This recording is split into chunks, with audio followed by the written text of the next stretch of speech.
அஸ்ஸலாமு அலைக்கும் கைஸ். இன்றைக்கி ஒரு மினி vlog பார்ப்போமா. எனக்கும் என் சிஸ்டருக்கும் பர்த்டே வரதுனால ட்ரெஸ் பர்ச்சேஸ் பண்ணலாம் கிளம்பு அப்படின்னு சொல்லிட்டு மாம் சொல்லிட்டாங்க. நானும் சரி ஓகேன்னு சொல்லி வீட்டில் எப்போவுமே ரெகுலராக பண்ணு தான் போட்டிருப்பேன். ஹேர் ஸ்டைலையும் மாற்றிட்டு ஃபேஸ் வாஷ் பண்ணிவிட்டு ஃபர்தாவை போட்டு கிளம்பிட்டேன். எல்லாரும் ரெடி ஆனதுக்கப்புறம் வீட்டை லாக் பண்ணிவிட்டு சின்னத்துறைக்கு கிளம்பிட்டோம். சின்னத்துறையில் ஆடி ஆஃபர் நிறைய போட்டிருந்தாங்க. 1000 ரூபாய்க்கு 3 டாப்பு, 500 ரூபாய்க்கு 3 டாப்பு அந்த மாதிரிலாம் போட்டிருந்தாங்க. 3 பீஸ் பிளாஸோ வந்து 500 அந்த மாதிரி போட்டிருந்தாங்க. ஆனால் அதில் எதுவுமே எனக்கு பிடிக்கவே இல்லை. என் தங்கச்சி மட்டும் 1000 ரூபாய்க்கு 2 டாப்பில் ஒரு 2 டாப் எடுத்தா. எனக்கு அதில் எதுவுமே செட் ஆகலை, எதுவுமே சுத்தமாக பிடிக்கல. அதனால நெக்ஸ்ட் டைம் எங்கேயாவது போனால் வாங்கிக்கலாம் அப்படின்னு சொல்லிட்டு தங்கச்சி வாங்கின ட்ரெஸ்ஸுக்கு பில்லை போட்டுட்டு அதையும் வாங்கிட்டு கிளம்பிட்டோம்.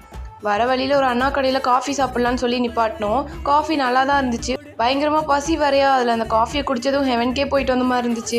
திருச்செந்தூர் டு காயல்பட்டினம் வர வழியில் வீரபாண்டியப்பட்டினம் பஸ் ஸ்டாப்பில் இந்த கடை இருக்கும். இந்த கடையோட பேர் யூனிட்டி. இதில் வந்து மில்க் ஷேக் ரொம்ப டேஸ்ட்டாக இருக்கும். அதனால எனக்கு பிடிச்ச கிட்கேட் மில்க் ஷேக் ஒன்று வாங்கிட்டு அதையும் கடகடன்னு குடிச்சிட்டு வீட்டுக்கு வந்துட்டோம். வர வழியில் என் தங்கச்சி ஷவர்மா வாங்கிக்கிட்டா. எனக்கும் சேர்த்து ஒன்று வாங்க அப்படின்னு சொல்லியிருந்தேன். அவளும் 2 ஷவர்மா வாங்கிட்டு வந்தா. அதையும் சாப்பிட்டுட்டு இன்னைக்கான டேவை கம்ப்ளீட் பண்ணிட்டோம். இந்த மாதிரி மோர் வீடியோஸ்க்கு வாய்ஸ் ஆஃப் சிஃபாவை சப்ஸ்கிரைப் பண்ணிக்கோங்க.